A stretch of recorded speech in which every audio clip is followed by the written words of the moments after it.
Harsh fluorescent lights glared down on Emma, a young single mother, as she clutched a phone, voice trembling. "I'm so sorry. I'm at the hospital. I've been preparing for this interview, but right now Her words faltered under the icy response that sliced through the line. "We do not reschedule interview. If you're not present at the designated time, your application will be disqualified." Click. The call ended, leaving a hollow silence that seemed to echo off the sterile walls. Emma's arm fell limp at her side, drained of all strength. She stared up at the hospital ceiling, while pale dawn light trickled through the blinds. In her battered leather bag lay her lifeline, a carefully printed resume tucked inside a clear folder, topped by a small handwritten note. "This is the start of something better." Hot tears blurred her vision as she whispered, barely audible, "Please, don't take this chance away from me. My daughter deserves more." In the far corner of the hospital room sat Ava, a 4-year-old girl with honey brown hair and eyes as bright as a summer sky. Ava had watched her mother struggle for years, fixing broken appliances with duct tape, skipping dinners so Ava could eat, coming home exhausted yet still singing lullabies. And now, Ava watched Emma cry. The little girl said nothing, but determination flickered in her eyes. Deep down, Ava knew that if her mother couldn't get to the interview, she might have to go instead for both of their futures. Ava's small footsteps echoed on the cold hospital floor as she tightened her grip on the oversized folder against her chest.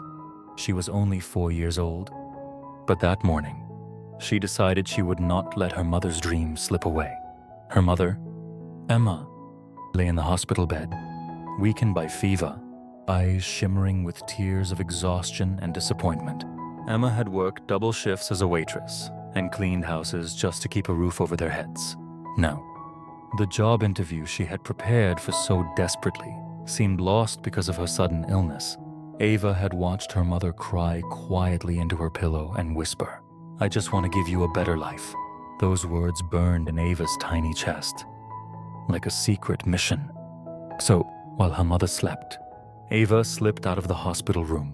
She put on her favorite pink dress with white bows and marched into the chilly city streets, carrying Emma's resume as though it were a treasure map leading to their future. 40 minutes later, Ava stood in front of the glittering glass tower of Cole & Partners. Inside, the lobby buzzed with executives and visitors. Megan, the receptionist, glanced up from her schedule and froze when she saw a little girl no taller than the counter. Ava's bright blue eyes locked onto hers, steady and determined. "Sweetheart, are you lost?" Megan asked gently. Ava shook her head. "I'm here for the job interview. For my mommy, Emma. She's sick, so I came instead." Megan's mouth fell open as whispers rippled through the lobby. Without hesitation, she radioed the top floor. Moments later, the elevator doors parted, revealing Nathan Cole, the formidable CEO known for his ruthless business instincts and utter lack of sentimentality. But when he saw Ava standing there, clutching a folder nearly as big as she was, he stopped in his tracks. Ava beamed up at him. "Are you the boss?" Nathan blinked. "Yes." "Kiet." "I am." Ava stepped closer, holding out the folder with both hands. "My mommy's really smart. She deserves this job, and I came to help her."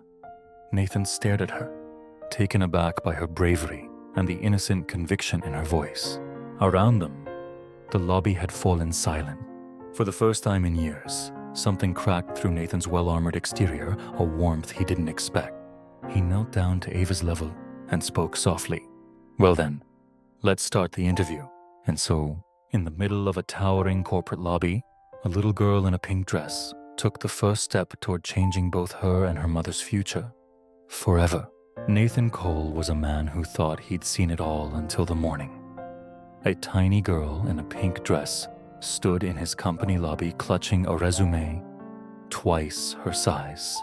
Now, Nathan sat across from Ava in a sleek glass-walled conference room, sunlight spilling around them.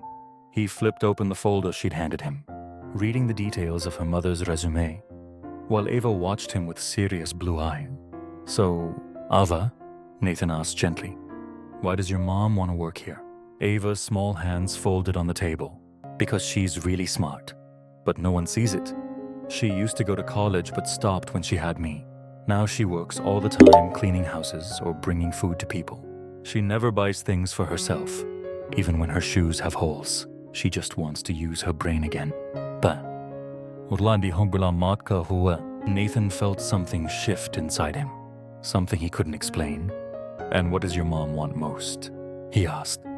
Leaning forward, Ava hesitated, then said softly, She just wants to buy me ice cream every Saturday. Nathan froze, stunned by the pure simplicity of her words. A little ice cream that was all her mother wished for, after years of sacrifice. Closing the folder gently, Nathan met Ava's eyes. You know, Ava, I've interviewed hundreds of people, but no one's ever told me something that mattered as much as what you just did. Ava beamed. Does that mean my mommy can have the job? A real smile spread across Nathan's face. I think your mom might be exactly who we've been looking for. The next morning, sunlight spilled through the blinds of a hospital room, painting soft gold over Emma's pale face. She blinked awake, confusion tightening in her chest when she saw a bouquet of delicate wildflowers on the bedside table and a small gift box wrapped in cream paper. Beside it rested a card that simply read, To the strongest woman I have yet to meet. Emma's heart stuttered as she carefully opened the box. Inside lay a small pack of chocolate milk and another note, this time in a different hand. Your daughter is incredibly brave. Get well soon. Nathan Cole. Panic surged through her.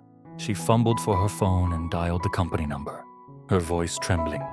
Hi, this is Emma Turner, my daughter. I think she might have come to your office yesterday. I'm so sorry. On the other end, Rachel's warm voice interrupted her gently. Miss Eddie? Turner? There's no need to apologize. In fact, your daughter might be the bravest person ever to visit our office. Mr. Cole was very impressed. Emma's breath caught. Mr. Cole, the CEO. Yes, Rachel replied. He'd like to meet you today. If you're feeling well enough. A few hours later, Emma stepped into the towering glass building of Cole & Co., her heart thundering. Inside the lobby, Rachel greeted her like an old friend and led her upstairs. When the elevator doors opened, Nathan stood waiting, his usually cool eyes warm and kind. Merci, Turner, he said, stepping forward. I'm so glad you're feeling better, and I'd very much like to talk to you about a position here. Emma sat across from Nathan Cole in his sleek, sunlit office, her palms damp against the fabric of her modest navy blouse. Nathan regarded her quietly for a moment, fingers resting lightly on the folder that held her resume. I've read countless applications, he said, his voice softer than she expected. But none ever came with such a remarkable letter of recommendation. Emma blinked in confusion. Letter of recommendation. A faint smile curved Nathan's lips. From your daughter. Emma's eyes filled with tears. She tried desperately to blink away. Ava, she's my whole world. Nathan nodded. I can see that, and I think you're exactly the kind of person we need here. Emma struggled to speak, but I've been out of the field for so long. I've only worked in diners and cleaning jobs these past few years. Nathan opened the folder again, tapping the page. Emma, this resume shows someone who doesn't quit, someone who leads, who learns quickly, and who sacrifices everything for the people she loves. That's the kind of strength money can't buy. Emma swallowed, hope flickering behind her fear. Do you really think I'd fit in? Nathan leaned forward, his eyes steady. I'm not offering charity. Emma, I'm offering you a chance. I'd like you to join us as a junior project assistant. It's real work, real pay. You deserve this. Emma felt her breath catch, as though a window had opened in a room long shut. For the first time in years, she let herself believe that something better might be waiting on the other side. Emma's first day at Cole & Partners felt like stepping into an entirely different world. The office buzzed with quiet, confidence-polished glass walls, brisk footsteps, and conversations spoken in acronyms she didn't yet understand. Her modest blouse and second-hand flats stood in contrast to sleek suits and designer bags around her. Some coworkers nodded politely. Others barely noticed her. Still, Emma showed up early, stayed late, and asked every question she could. She took notes like her life depended on it, studied internal documents during lunch, and made sure to learn names before anyone expected her to. She made mistakes, but only once.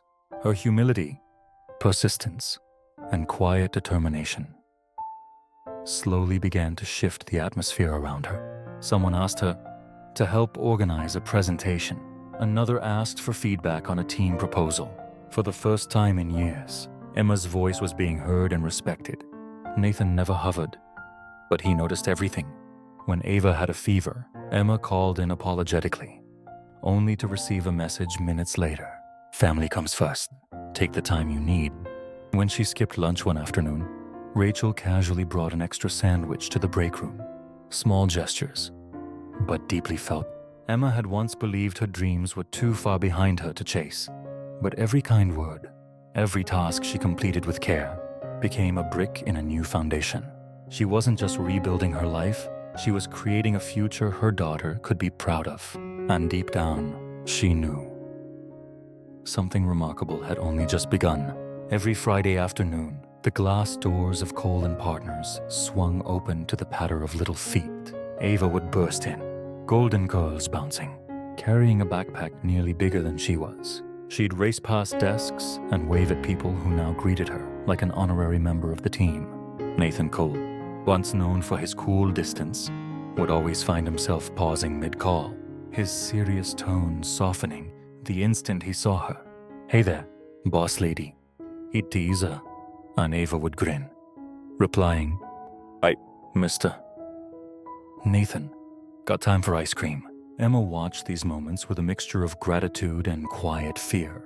She saw the way Nathan looked at Ava, as though she were the most precious thing in the world. She saw how gently he spoke to Emma, how he always found ways to support her without ever making her feel small.